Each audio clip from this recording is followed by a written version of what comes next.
Estamos de volta aqui no Papo com Ela e hoje a gente fala sobre o tráfico de pessoas, de uma forma geral e também no nosso contexto aqui de Mato Grosso. E para isso eu recebo como convidados para o nosso bate-papo o defensor público federal e coordenador do Comitê Estadual de Prevenção e Enfrentamento ao Tráfico de Pessoas, o Matheus Figueiredo Alves da Silva, e também a presidente da Comissão da Infância e Juventude da OAB de Mato Grosso, a doutora Tatiane Barros Ramalho. Muito obrigado por terem aceitado o nosso convite para que a gente pudesse falar um pouquinho sobre essa temática aqui no Papo com Ela. Doutor Matheus, a gente sabe que o tráfico de pessoas por um bom período ele não causava nenhum tipo de reação, né? Nós tivemos, por exemplo, na estruturação do Brasil, a exploração da mão de obra escrava, que foi uma forma de tráfico de pessoas.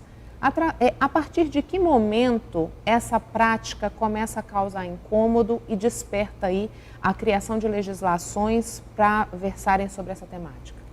Bom, começa a despertar um pouco mais de interesse nos órgãos públicos no ano 2002, quando há um trabalho feito de pesquisas, salvo engano, foram no estado de Goiás, São Paulo, Rio e Ceará, para tentar analisar como que eram as rotas, né? Qual era a incidência dessa criminalidade. Então, a partir do momento dos resultados que foram obtidos, que no país começou a ter um olhar especial para o tráfico de pessoas, né? E a legislação mais recente, que traz toda uma programação para o enfrentamento, para a repressão, desde o atendimento à vítima, como a estruturação de órgãos, né, de programações de como atuar, foi em 2016, com a Lei 13.344. Então é muito recente, né, a gente falar de uma estruturação, de uma legislação que proteja as pessoas que são submetidas a essa prática de crime. Sim, a legislação ela está em constante evolução, né? E inclusive foi com essa lei também que o Código Penal trouxe uma definição mais específica, mais detalhada para essa criminalidade, né? Então, como ela está em constante evolução, mesmo a lei ela possui alguns problemas, mas assim já é um grande avanço. Doutora Tatiane, por que é a Comissão da Infância e Juventude da OAB que abarca esse tema e que trabalha essa temática junto à sociedade? Então, na verdade, a Comissão da Infância e Juventude da OAB, ela trabalha a questão da criança e adolescente, que também é alvo do tráfico de pessoas, né? Crianças, adolescentes são alvo de tráfico de pessoas, de trabalho escravo. E eu acho importante até aqui destacar o que o Dr. Matheus disse em relação a essa visibilidade no tráfico de pessoas. Hoje, a sociedade ela começou a enxergar de uma forma diferente o tráfico de pessoas. Ainda temos muito que avançar, né? Mas ela começou a enxergar diferente, porque antes as mulheres eram traficadas, crianças eram traficadas para a retirada de órgãos, mas isso era muito invisível. As pessoas não conseguiam identificar, não conseguiam falar que realmente era tráfico de pessoas, até para um registro mesmo. Na Polícia Civil era complicado identificar isso como tráfico de pessoas, né? E hoje consegue entender melhor esse tema, né? Então a Comissão da Infância e Juventude, ela abraçou essa temática aí em parceria, inclusive, com o CETRAP, né?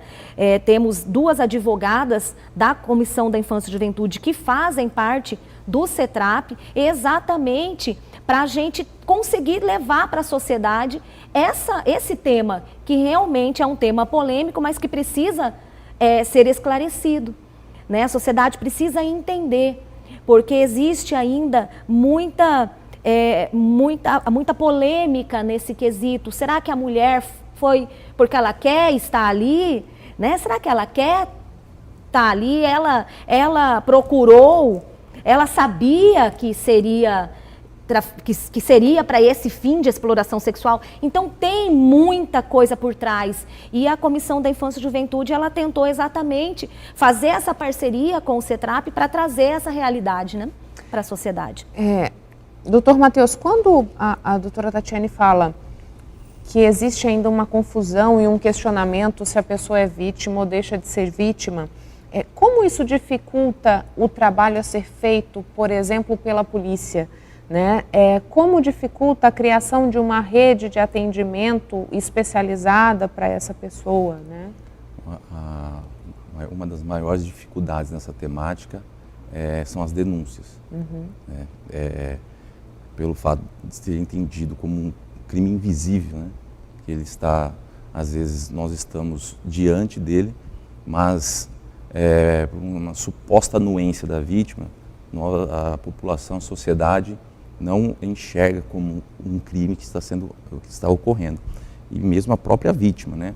Muitas vezes ela mesma não sabe que ela está sendo vítima desse crime. Então essa falta de denúncia, ela dificulta muito a repressão, bem como a prevenção.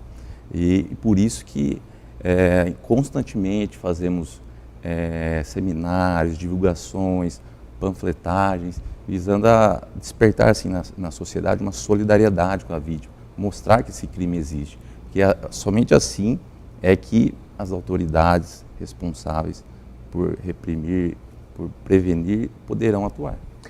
Quando a gente pensa no contexto de Mato Grosso, né, a gente falou aqui que o tráfico de pessoas ele pode acontecer para diversas finalidades. A doutora falou para exploração sexual, retirada de órgãos, trabalho escravo, adoção ilegal. Sim. Né? Então, tem algum tipo, vamos dizer assim, que mais predomina em Mato Grosso, embora haja essa dificuldade de notificação? Tem, com certeza. Na realidade, essas finalidades, elas predominam no mundo todo, que é a exploração sexual e o trabalho análogo à escravidão. Essas são as duas finalidades que contam com mais de 80% dos casos que ocorrem, né? E isso se repete aqui no estado do Mato Grosso. Né? E, assim, podemos observar muito essa exploração sexual e também com crianças e adolescentes também. E, só que sempre há dificuldade de chegar na pessoa, no criminoso, né? Que por conta dessas ausências de denúncia, como falei anteriormente. A responsabilização é mais difícil, né? Com certeza, muito difícil. Doutora Tatiane, qual é o trabalho, como a senhora disse, tem uma parceria com o CETRAP, de que forma que a OAB atua durante o ano para discutir essa questão do tráfico de pessoas? Ou as ações elas são mais concentradas no mês de julho, quando a gente tem a campanha Coração Azul, que passa esse período de 30 dias, ou é uma semana específica, falando a respeito desse tipo de crime? Então, na verdade, essa parceria da Comissão da Infância e Juventude da OAB com o CETRAP, ela é permanente. Né? Nós temos, como eu disse, 2 advogadas que fazem parte do CETRAP, né? E todas as ações que o CETRAP realiza, a gente tenta ser parceiro, dar apoio, né? Às vezes já realizamos seminário na OAB Mato Grosso, e aí eu acho até muito importante destacar que esse seminário chocou bastante a sociedade aqui. Eu ia perguntar justamente isso, qual a reação, né? Chocou. Quando as pessoas tomam Nós trouxemos aí o Marco Aurélio, que ele é coordenador do CETRAP, eu acho que de Goiás, né? Eu sei que ele mora em Goiás e ele foi tipo o fundador desse comitê de enfrentamento ao tráfico de pessoas, né? Ele já resgatou mulheres fora do país, então ele tem uma bagagem muito grande. E trouxemos o Marco Aurélio para o nosso seminário que aconteceu em 2018, aqui em Cuiabá. Esse seminário, ele chocou bastante a sociedade, porque ele trouxe dados, ele trouxe pessoas, ele trouxe vídeos de mulheres traficadas que contando a sua história, que elas foram iludidas, né? Que elas viajaram aí para fora do país e chegando no outro país com com o intuito de trabalhar, de ser babá, né? E chegando lá foram retidos os seus passaportes e elas foram colocadas em casas noturnas para prostituição. O que elas não queriam. Mas isso a sociedade às vezes não consegue enxergar, porque acredita que a mulher foi para fora do país porque ela queria realmente praticar, ser garota de programa ou praticar, e não é bem assim. E ele contou um caso que marcou bastante. Um time de futebol do Rio de Janeiro, de adolescentes, que foram para a Europa, e chegaram lá, eles foram recrutados ali para exploração sexual. Um grupo de meninos. E assim, a família deixou esses adolescentes irem pensando que era para jogar bola, ou seja, um sonho ali, né, de um adolescente que queria o quê? Queria ser um jogador de futebol. E chegando ali, foi constatado totalmente diferente. Então, essa realidade é muito chocante para a sociedade matogrossense, porque a gente não está acostumado a ter esse tipo de mídia. Não é toda hora que você vê na mídia falando que um tráfico de pessoas, que uma mulher foi traficada, que uma criança com adolescente foi retirado órgãos. Você não vê isso. Então, quando isso vem à tona, então a sociedade ela começou a ter um olhar diferenciado. Então o papel da OAB é exatamente esse, né?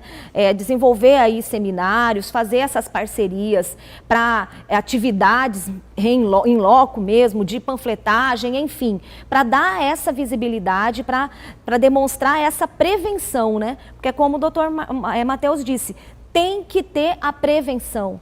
As pessoas têm que saber, porque às vezes a própria mulher não sabe o que está acontecendo com ela. Né? Doutor Matheus, a doutora Tatiane fala mulheres, crianças, meninos. A gente tinha uma predominância de vítimas e agora isso é meio que geral? Não, considerando que as finalidades, a finalidade principal dos casos é a exploração sexual, há uma maior incidência de mulheres como vítimas do crime.